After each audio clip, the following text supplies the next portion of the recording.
Good morning, guys.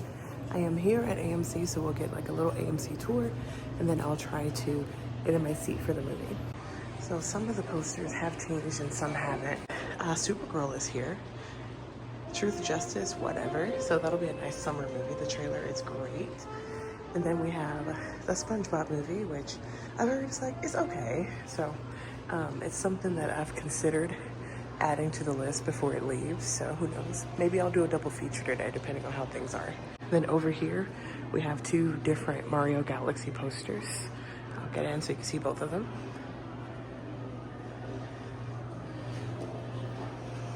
And then this is like the new wall that I'm like super ready for. Every single movie on this wall, like this is the wall where I'm like, they always take into consideration what movies will be hitting really hard this upcoming 2026. The one thing that I think is missing from this wall is Dune, because you know we have the whole Doomsday rather. But we'll see how many theaters start leaning into it. But we have two Pedro movies next to each other. The Mandalorian and Grogu, that's coming out May 2022. Well, May 22nd, 2026. This is interesting though, because I didn't know this was coming out this fast. Granted, there's 5 months to still do promo for this movie, but I haven't really seen much in the way of promo. And then of course, Avengers Doomsday. We have the first teaser that's dropped with Captain America. Secret's out, everyone's seen it by now. I got to come see it whenever the first opening night for Avatar, Fire and Ash. I still haven't seen the second one yet, so we'll see. First we have The Odyssey, and I'm excited about this one too. Like I said, this is just like a highly anticipated wall. I know Steven's looking forward to this one too. It's Christopher Nolan, so I know it'll be well done, but I also know that it's gonna be quite long. Okay, let's head down here. Very torn on the whole like Moana thing, just because I like the original story. The movie was great. I don't think we're at a point where we need to capitalize on a live action. We love a re-exploration of something classic. Now this wall is interesting because I swore that this wall had that Chris Pratt movie, like the No Mercy one. I thought it did. Over here we have Scream 7, which we watched the trailer for. This movie is really messy behind the scenes. I'm hoping that them having Kevin Williamson back just kind of tightens up everything just to kind of close the Scream chapter. And then we have Disclosure Day, and I think I saw this trailer. I think I did. It has Josh in it as well, but it's about time we tell people that aliens exist.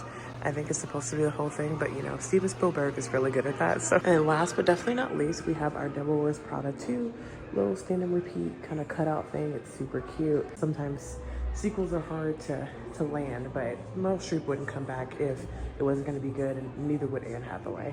Okay, I am in theater 5, so I'm gonna go ahead and head in. The title hasn't given it away already. I am going to see Anaconda because I love the original, but also with this one, I love Jack Black and I love Paul Rudd, so let's go ahead and give it a try. Realistically, I'm thinking I'm gonna give Anaconda either a 2, 5, or a 3. So we'll see, because I know what I'm walking into, but maybe I'll be pleasantly surprised. And a 3 is what I'm hoping for in terms of like a nice base average, but I can see a possibility where it drops to a 2.5. It definitely was a Christmas dump in terms of like they just loaded it off on Christmas.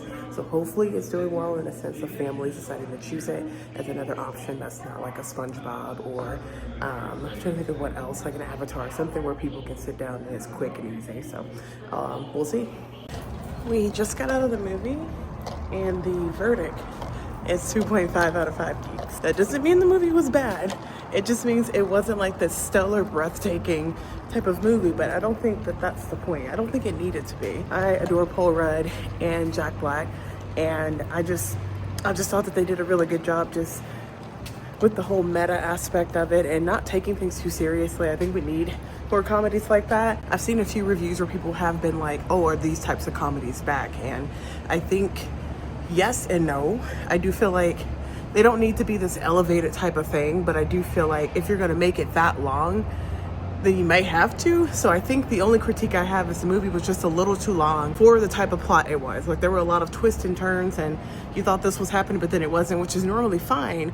But I think with the type of comedy they were doing, with the type of story, I think it probably would have benefited from maybe 30 minutes being shaved off, maybe 20 minutes. Make sure you guys stay through the pretty credits before you get the black and white credits. There's a little treat at the end for you guys. If this is the last video you guys see before 2026, I hope you guys have a great new year and thank you for a fun 2025.